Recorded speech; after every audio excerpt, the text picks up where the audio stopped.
Olá, tudo bem com vocês? Hoje eu vim aqui para falar para vocês o poder que as palavras tiveram e têm na minha vida e também na vida das pessoas. Como devemos cuidar, como abordar algumas pessoas ou como abordar algumas situações, algumas palavras que eu também, às vezes, usei de forma construtiva ou de forma destrutiva ahn, para as pessoas. Mas no meu caso eu vou falar para o meu crescimento e como que foi ao longo da minha vida. Como a primeira palavra que eu falei para vocês, que muito me marcou, é a questão da coitadinha. Essa palavra coitadinha eu vi muito na minha vida. As pessoas normalmente usam essa palavra para ou porque elas não sabem usar uma palavra mais adequada para o que elas estão enxergando ou para o que elas estão sentindo ou para diminuir as pessoas. E para mim essa palavra veio sempre muito com peso negativo. Sempre que eu ouvia isso, eu reagia de forma ríspida, grossa, de uma forma errada com as pessoas, e isso me incomodou muito na vida. Então, eu sempre quis mostrar para as pessoas com quem me chamavam dessa forma que eu não era coitadinha. E sempre que as pessoas me dizem, coitadinha, por que isso, por que aquilo, eu sempre respondia e respondo até hoje. Às vezes tenho que me controlar porque estou na minha transformação, né? Que faço tudo que uma pessoa sem deficiência, uma pessoa normal, que é o que mais as pessoas fazem. Que cresci como uma criança normal, que fazia todas as brincadeiras, todas as situações que podia fazer, mas também e sempre com as adaptações necessárias para a minha condição física. E aí, sempre que eu via isso, eu ficava muito mal, acabava sempre me sentindo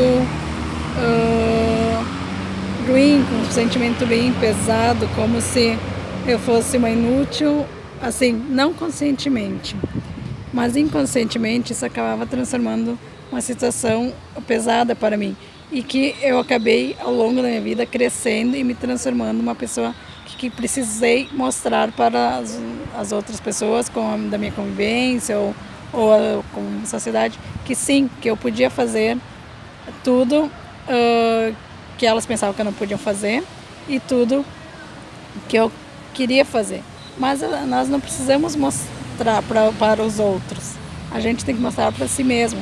Mas muito tempo isso também não ficou bem consciente para mim. Outra questão é quando eu comecei a chegar na fase do trabalho, na fase adulta, adolescente, como as pessoas me diziam, mas tu trabalha, o que tu faz da vida? Como se eu ficasse em casa o dia inteiro, 24 horas sem fazer nada. Isso também era uma outra forma que entrava em mim de uma forma muito complicada, muito me incomodando, me trazendo uma situação, um sentimento ruim.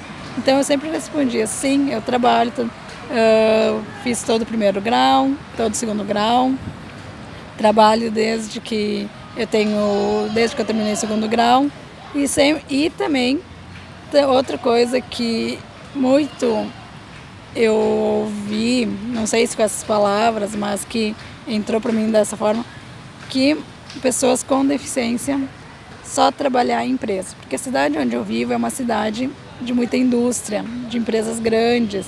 Então, para essas pessoas que têm alguma questão diferente do padrão, do dito padrão, sempre diziam que só trabalhar em escritório, e para algumas nem isso.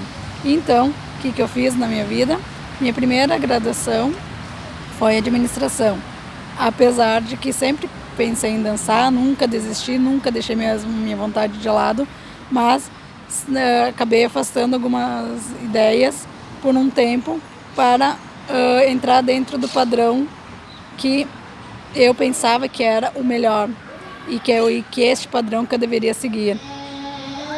Quando comecei a trabalhar, eu queria ter a mesma experiência que pessoas que estavam lá 20 anos, 30 anos, mas como que eu vou ter essa experiência se eu estou começando? Eu tenho que crescer, tenho que fazer essa experiência acontecer, mas dentro da minha forma, dentro do meu tempo, algo que eu não permitia isso acontecer. Em todas atividades que eu faço na minha vida, em tudo que eu faço na minha vida, eu quero já entrar lá dominando, sabendo desde o princípio. E não é assim. Se tu tá num curso novo, ou que nem nessa especialização que eu estou procurando alguma coisa que eu ainda não sei, ou que eu não faço da forma como eu gostaria de fazer. Para isso acontecer, eu vou ter que aceitar o feedback, o retorno, que vou ter que aceitar que em algum momento eu vou fazer algum movimento, como é uma especialização de dança, não tão bonito ou não tão adequado como eu esperava, mas aceitar isso e não ficar me culpando, me cobrando, achando que eu estou errada, que os outros que fazem perfeito e eu não, que foi o que muito aconteceu na minha vida, não só na dança, mas em várias situações porque eu passei. E isso, para mim, entrou na minha cabeça de uma forma que também me trouxe aquela questão das crenças, que a gente coloca na nossa cachola, como se tudo o que nos disseram fosse certo, que só aquilo que eles diziam que era o ideal. E o que é o certo, o que é o errado? Não sei se hoje existe uma resposta para isso. Outra questão é quando eu comecei a adolescência e outras coisas e tal, a primeira vez que eu namorei também, que me ouvi de uma pessoa ou de várias pessoas, até a Roberta namora, mas por que eu não posso namorar? Só porque eu tenho uma condição, tenho essa deficiência física diferente de outras pessoas? Sim, eu posso namorar e tenho sentimentos que eu deixei bloqueado muito tempo na minha vida por esse padrão que eu quis seguir, mas sim, eu tenho sentimentos e posso namorar, posso chorar, que também foi outra coisa que eu vou contar um pouquinho para vocês em outro dia, que eu bloqueei na minha vida, eu não chorava, o riso muitas vezes era para não demonstrar o que eu estava sentindo de forma sincera, ou para mostrar para as pessoas que eu era e sou feliz 24 horas. Sim, eu sou feliz, eu sou uma pessoa satisfeita com a minha vida, mas tem momentos que eu também vou desabar, que eu vou cair, vou levantar, e isso acontece com todo mundo, não só para mim. Mas agora que estou vendo que isso é normal, que isso pode acontecer, e não de ficar naquela resistência que eu sempre tive, de que eu tinha que mostrar que tudo estava certo, tudo estava perfeito, que eu estava conseguindo fazer tudo o que tinha que ser feito, tudo que as pessoas colocaram como o ideal para mim, ou para o padrão que se estabelece em uma sociedade, em algum lugar e outras coisas mais. Hoje eu estou vendo o quanto isso foi bom, no sentido que me fez empurrar e ir para frente, crescer, porque se eu não tivesse sentido dessa forma, talvez eu ainda estaria em casa, presa, sem fazer nada, sempre achando que a falta de acessibilidade ia ser um problema e que eu não ia fazer o que eu precisava, que eu sempre pensando que por ter algo que não está dentro do ideal para a minha situação, para o meu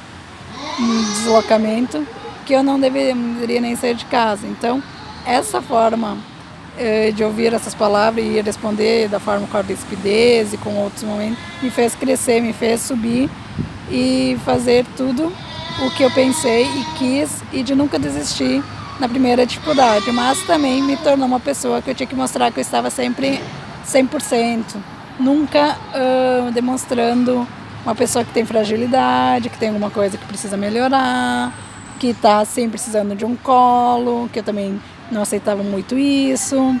Então eu venho aqui colocar o quanto essas palavras às vezes entraram para mim de uma forma que me ajudou, mas que muitas vezes me atrapalhou para deixar eu ter o meu processo e minha vida crescer de uma forma tranquila, sem cobrança, sem excessos, sem exageros em tudo, como em alguns momentos aconteceu comigo.